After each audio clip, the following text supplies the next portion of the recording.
In the Battle of Adrianople, the Germans won a convincing victory over the Romans and succeeded in changing Roman policy towards them. But does it make sense to consider Adrianople a great milestone in the development of the military art of Europe? Can it really serve as a point of reference for the thousand-year domination of the Knights? Realizing how serious the Gothic threat is, the Western Emperor Gratian sent his uncle and co-emperor Valentus substantial support, troops from Gaul under the command of Richomer. Besides, Gratian himself was advancing to join the army of Valentus. He was not well, suffering from malaria, but urged his uncle not to start battles with Fritigern without him. Gratian had already entered the eastern regions of coastal Dacia, northeastern Bulgaria. Valentus was in Adrianople. Before the connection of the armies of both emperors remained quite a bit. Gratian followed the Great Road along the Danube, then through modern Serbia, past Philippopolis, now Plovdiv, along the Gebru's River to Adrianople. During this passage, Alatia and Safrak's cavalry, mostly Alans, appeared out of nowhere and attacked Gratian's lightly armed troops. After inflicting some damage on them, the barbarians just as suddenly disappeared. This made Gratian wonder what the enemy was capable of, and he again urged his uncle to wait for him and not to attack the Germans on his own. But Valentus did not listen. On August 8, the military council under his presidency decided to accept the battle. The reason why Valentus went for it is still not clear. Marcellinus, for example, says, as if Valentus felt jealousy of his nephew, who in the West was successful in fighting against the barbarians. Valentus, too, wanted to prove himself in some glorious deed. Defeated the unfortunate stubbornness of the emperor and flattering opinion of some courtiers, who advised to act with possible speed, not to allow to participate in the victory, as they imagined, Gratian, wrote Marcellinus. It is, however, definite to pronounce that the account that envy was the cause of this act is mere adjutant gossip. There is an emphasis on another report Marcellinus. Active intelligence found out that the enemy is going to block strong guard posts roads, which brought provisions for the army. Westgoths were already in the rear of the army of Valentus. They managed to break that line of communication, on which to the army of Valentus brought supply, and in addition began to plunder the rich region of Thrace, up to Constantinople, which has not yet been plundered by them. The operations of the Visigoths in his rear are what made Valentus act too hastily. According to historians' reports, Fritigern sent envoys to Valentus several times with various proposals. Some of these proposals were serious, and some were downright provocative. Extremely serious should be considered the fact that Fritigern demanded from Valentus new conditions for the settlement of Gothic tribes in the territory of the empire. 2 years earlier, when the Goths were fleeing from the invasion of the Huns, they asked for mercy and protection. Now the Goths, who represented an impressive military force, wanted Thrace as federate territory, along with herds and the annual harvest. Instead of the threatened colonate, which meant subordinate position and settlement in different places, the Visigoths sought federate status with the preservation of their independence, tribal structure, customs, religion. In other words, next to the imperial capital would be a real Gothia, and this already meant that the Gothic nobility in the future would have the opportunity to occupy the highest government and military posts in the empire. However, consuls with barbarian names were no longer new to Rome. Thus, the improvement of conditions for the resettlement of the Visigoths, that was the basis of peace proposals Fritigern, and it was very serious. Provocative was the hint sent by Fritigern in a secret note. Let the emperor show determination to act on the barbarians.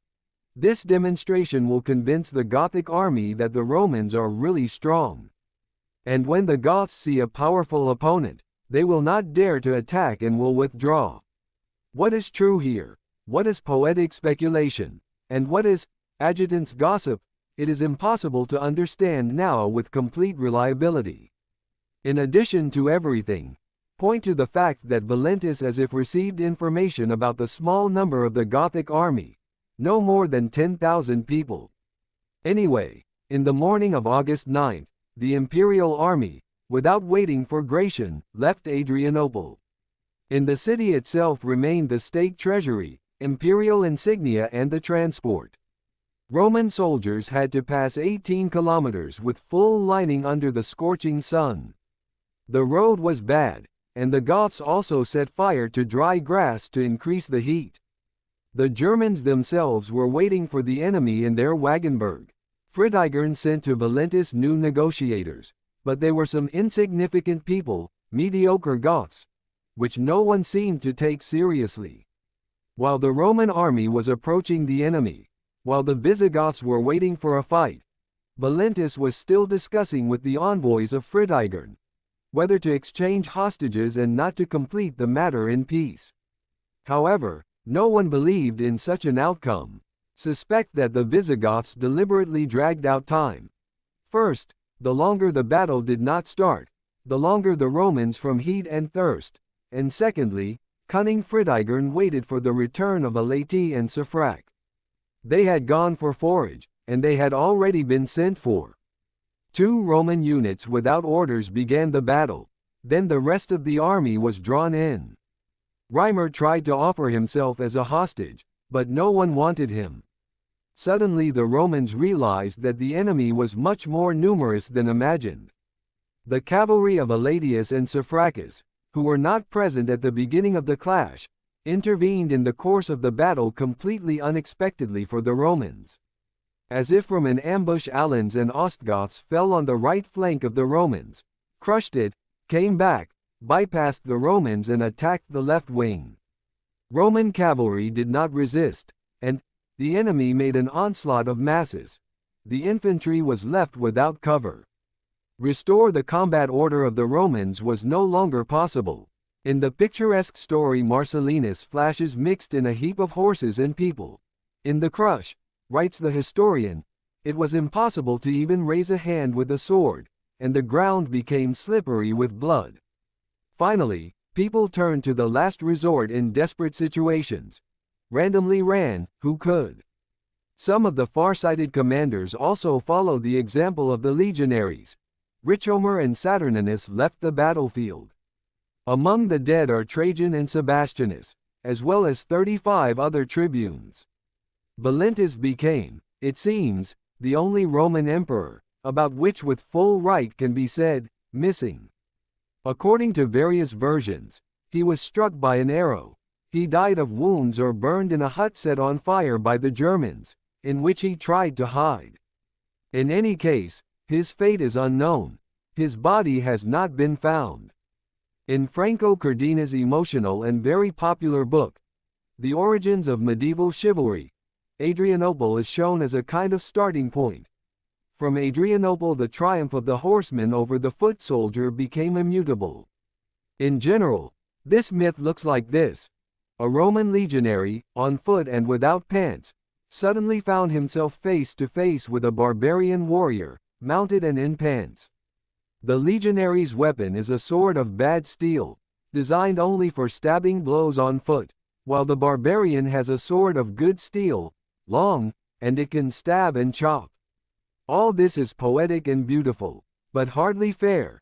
Neither pants nor cavalry were not for the Roman legionaries something exotic and striking imagination. To draw a conclusion from the Adrianople catastrophe about the superiority of cavalry over infantry is at least wrong, but the scheme is certainly beautiful.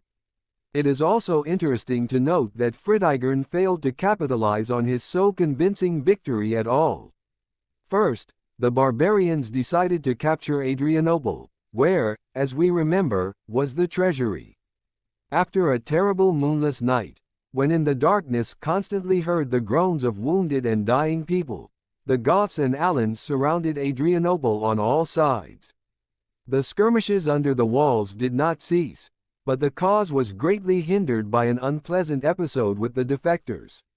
300 of those who were in the Roman service came out of the city, wanting to go to Fritigern, but the barbarians did not understand their intentions and, before they had time to explain anything, killed every last one of them.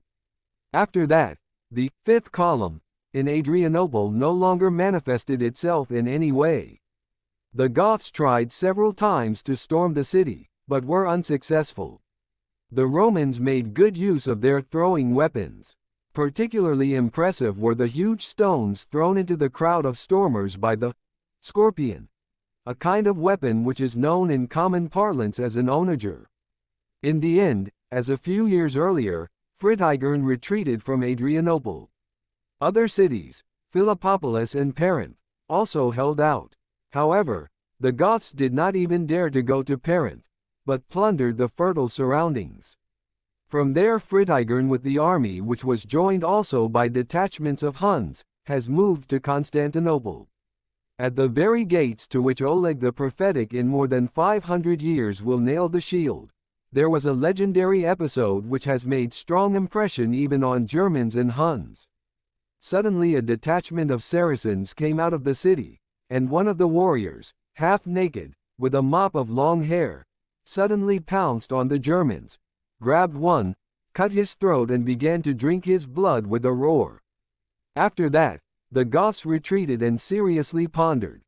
A huge city, high walls, uncountable population ready to fight back the invaders, throwing weapons, with the power of which the barbarians have already encountered. All this made them abandon the original plan. In addition, they were beginning to lack food again. They were not yet able to take cities. They could not subdue the territory through which they moved, and there was nothing more to plunder, and the army of Fritigern, united for the Battle of Adrianople, again broke up into many gangs. How to turn a social elements into a productive force, how to assimilate strangers and immigrants, who turned into bandits and a real disaster for the Roman provinces. This task will be jointly solved in the coming years by the clever, far-sighted Gothic leader Fritigern and the new emperor of the Eastern Empire Theodosius, friend of the world and the Gothic people.